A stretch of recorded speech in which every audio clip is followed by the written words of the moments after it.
जय हिंद दोस्तों, राधे राधे। तो आपका स्वागत है अपने चैनल प्रतीक क्लासेस में। आज मैं फिर से आपके लिए लेके आऊँ कोई बहुत ही महत्वपूर्ण करंट अफेयर के 15 क्वेश्चन और साथ में 5 स्ट्रैटेजी के भी क्वेश्चन जो आपके एग्जाम में सीधे आने के बहुत सारे चांसेस हैं। तो आज फिर से आपका स्वागत है 10 मिनट की शो, केवल 10 मिनट और आज के सभी महत्वपूर्ण करंट अफेयर कवर दोस्तों। तो इन 10 मिनट्स में मैं आपके साथ डिस्कस करूंगा यूपीएसआई और सभी कॉम्पिटेटिव एग्जाम के लिए आज के जितने भी जरूरी क्वेश्चन बन सकते हैं दोस्तों। तो प्लीज़ इस वीडियो को स्किप मत कीजिएगा, क्योंकि अगर स्किप किया तो हो सकता है आप एग्जाम में क्वेश्चन गलत कर दें। और इस चैनल को लाइक और सब्सक्राइब करना मत भूलिएगा दोस्तों, क्योंकि मैं आपके लिए हर रोज ऐसे ही नए नए अपडेट्स और शॉर्ट्स वीडियो के माध्यम से भी आपकी तैयारी को मजबूत बनाया करता हूं। तो आज है साल का 7वां दिन, यानी आज है 7 जनवरी।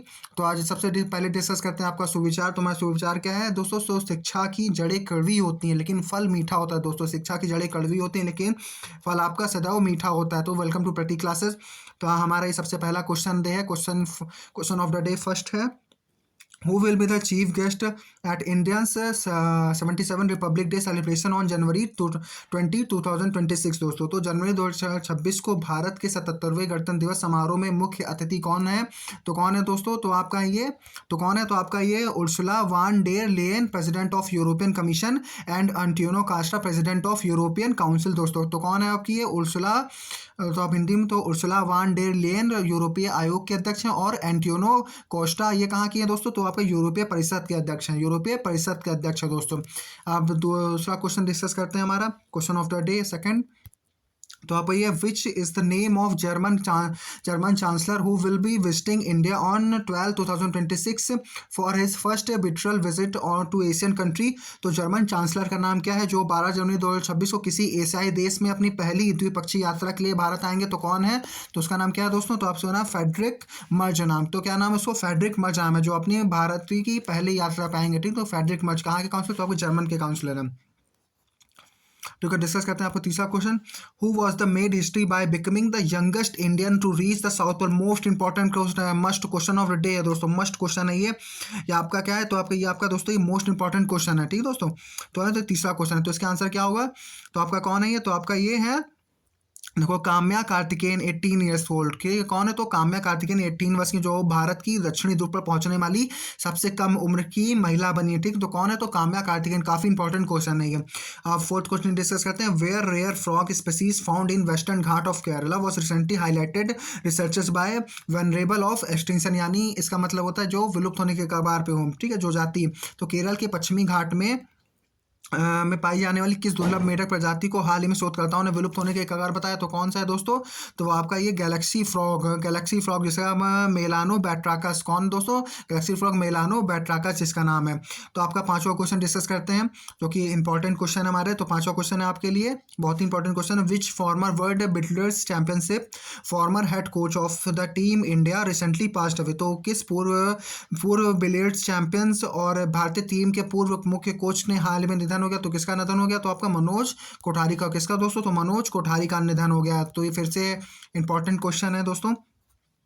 तो आपका ये हमारा, तो which country has recently banned the broadcasting of IPL Indian premier league? IPL हाल ही में किस देश ने आईपीएल इंडियन प्रसारण पर प्रतिबंध लगा दिया? तो कौन सा?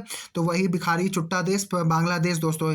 आज इसकी इतनी औकात होगी कि इसने हमारे प्रीमियर लीग में अपना रोक लगा दी, क्योंकि इसका जल रही, क्योंकि दोस्तों बांग्लादेश के खिलाड़ियों को भी बीसीसीआई ने मना कर दिया है ना, तो इसीलिए इसकी सब सुलग रही है कसके।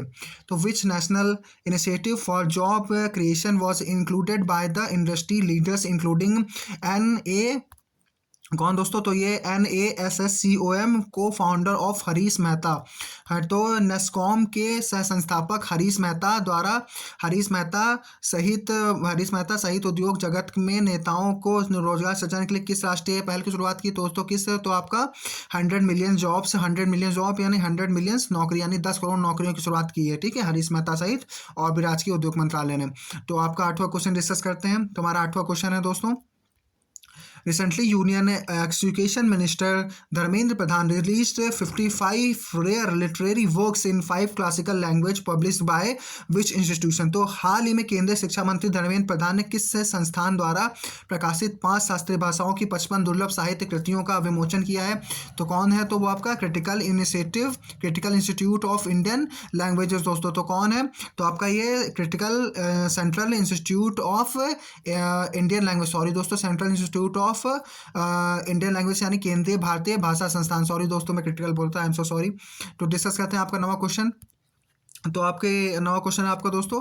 तो recently India scientist have developed the first super computer based on simulation और to understand the Mpemba effect. What is the phenomena is the effect related to. हाल ही में भारतीय वैज्ञानिकों ने एम्पिम्बा प्रभाव को समझने के लिए पहला सुपर कंप्यूटर आधारित सिमुलेशन विकसित किया है। यह प्रभाव किस घटना से संबंधित है? तो किस घटना से संबंधित? तो hot water freezed faster than cold water. तो दोस्तों किस घटना से संबंधित? तो hot water freezed faster than colder. तो गर्म पानी का ठंडे पानी की तुलना में तेजी से जमना। दोस्तों इस घटना को समझने के लिए उन्होंने सुपर कंप्यूटर का एक प्रयोग किया है दोस्तों। तो अब डिस्कस करते हैं आपका 10वां क्वेश्चन।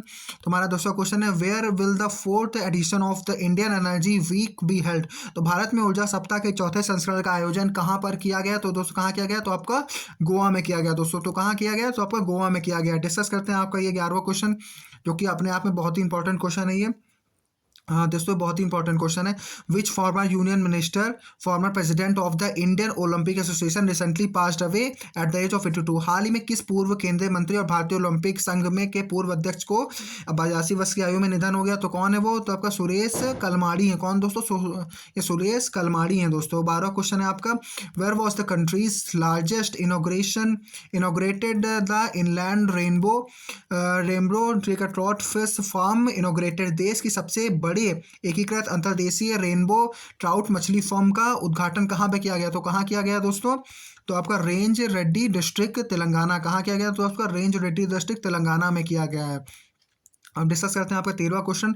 रिसेंटली इंडियन, ठीक है, recently Indian become which country in the world to stabilise a national primary standard facility for solar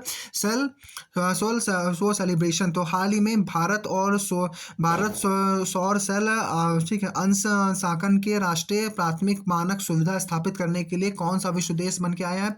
तो आपका 5वां देश बन गया। तो हाल ही में भारत सौर सेल अंशांकन के लिए राष्ट्रीय प्राथमिक मानक सुविधा स्थापित करने के लिए विश्व में कौन सा देश बन गया? तो आपका 5वां देश बन गया है दोस्तों। ठीक है, कौन बन गया? तो ये आपका विश्व का 5वां देश बन गया है। तो अब डिस्कस करते हैं आपका ये 14वां क्वेश्चन हमारा। तो what theme has the Indian army declared for the year 2026। भारतीय सेना ने 2026 को किस विषय के रूप में घोषित किया है? तो आपका year of networking data and centricity. तो नेटवर्किंग डेटा एंड सेंट्रिसिटी के वर्ष में रूप में दोस्तों। तो डिस्कस करते हैं आपका 15वां क्वेश्चन। तो आपका ये 15वां क्वेश्चन है हमारा। एक मिनट दोस्तों। तो आपका 15वां क्वेश्चन है what is justice mission 2025 which Indian been in the news recently. तो जस्टिस मिशन 2025 ने हाल ही में चर्चा में रहा। कौन है? तो this is the large scalar inter service military exercise conducted by the China around the Taiwan. ठीक है, तो चीन द्वारा ताइवान के आसपास किया गया एक बड़े पैमाने पर अंतर सेवा सैन्य अभ्यास दोस्तों। ठीक है, तो यहाँ से हमारे करंट अफेयर के महत्वपूर्ण क्वेश्चन खत्म होते हैं। अब हमारे स्ट्रेटेजी के 5 क्वेश्चन, जो कि ये भी बहुत ही इंपॉर्टेंट है दोस्तों। चलिए अब इसे बारी बारी हम लोग बारी डिस्कस कर। Which act of British India, एक मिनट दोस्तों, हाँ, which act of British India ended the trade monopoly of the east Indian company expected the trade in T and trade with China.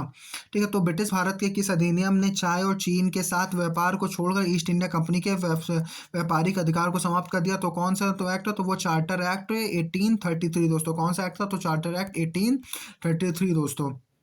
और आपको ये question of the day second है दोस्तों। आपको यहाँ पे बताना है कि ईस्ट इंडिया कंपनी की स्थापना भारत में कब हुई थी और किस राज्य में हुई थी दोस्तों। ठीक है, ये आपको बताना है। तो आपका ये हम लोग ये 7वां क्वेश्चन डिस्कस करते हैं। तो who was the editor of the revolutionary newspaper Vande Mataram started in Paris. तो पेरिस में शुरू हुए क्रांतिकारी समाचार पत्र वंदे मातरम के संपादक कौन थे दोस्तों? तो कौन थे? तो आपका मैडम भाका जी थे। कौन थे? तो मैडम भाका जी कामा थे। ठीक है, कामा थे। ठीक है, अब डिस्कस करते हैं आपके 18वां क्वेश्चन। तो हमारा हु फाउंडेड द तत्वबोधिनी सभा इन 1839। तो 1839 में तत्वबोधिनी सभा की स्थापना किसने की थी दोस्तों? तो कौन था? तो वो देवेंद्र नाथ टैगोर जी थे। तो कौन थे? तो देवेंद्र नाथ टैगोर जी थे। 19वां क्वेश्चन डिस्कस करते हैं। तो आपका ये 19वां हमारा क्वेश्चन है दोस्तों। एक मिनट। तो आपका 19वां क्वेश्चन है, हाँ, where is the phenomena is rising temperature of increasing altitude in the atmosphere called, वायुमंडल में ऊंचाई बढ़ाने के लिए तापमान बढ़ने की घटना को क्या कहा जाता है? तो आपका टेम्परेचर इन्वर्जन यानी तापीय व्युत्क्रमण, ठीक है, व्युत्क्रमण कहते हैं, ठीक है, तापीय व्युत्क्रमण कहते हैं उसे। तो आपका 20वां यानी करंट अफेयर का अब हम ये आखिरी क्वेश्चन डिस्कस करते हैं। तो आपका ये स्ट्रेटेजी का आखिरी क्वेश्चन जो कि काफ़ी इंपॉर्टेंट है दोस्तों। तो ये आपका क्वेश्चन है हमारा, which schedule was added to the Indian constitution by the first amendment act 1951, प्रथम संशोधन अधिनियम 1951 के तहत भारतीय संविधान सभा में कौन सी अनुसूची जोड़ी गई थी? तो कौन सी? तो आपका नवी, ठीक है, नाइन्थ शेड्यूल जोड़ा गया था। तो दोस्तों ये वीडियो आपको कैसा लगा प्लीज़ कमेंट करके जरूर बताइएगा। और क्वेश्चन नंबर सेकंड ये कि भारत की कोलकाता राजधानी कब स्थापित की गई थी, ठीक है दोस्तों। तो अब डिस्कस करते हैं। तो आपका ये जो आपका वीडियो कैसा लगा प्लीज़ जरूर बताइएगा दोस्तों। इस चैनल पर मैं हर रोज़ आपके लिए इसी तरह बहुत ही महत्वपूर्ण वीडियो लाया करता हूँ, साथ में शॉर्ट भी अपलोड किया करता हूँ जो आपके लिए बहुत ही इंपॉर्टेंट है। तो अगर वीडियो अच्छा लगे तो प्लीज़ लाइक एंड सब्सक्राइब दोस्तों। तो please like and subscribe Prateek classes, ठीक है। तो चलिए मिलते हैं नेक्स्ट वीडियो में। तो सभी को सबसे पहले जय हिंद, जय भारत दोस्तों।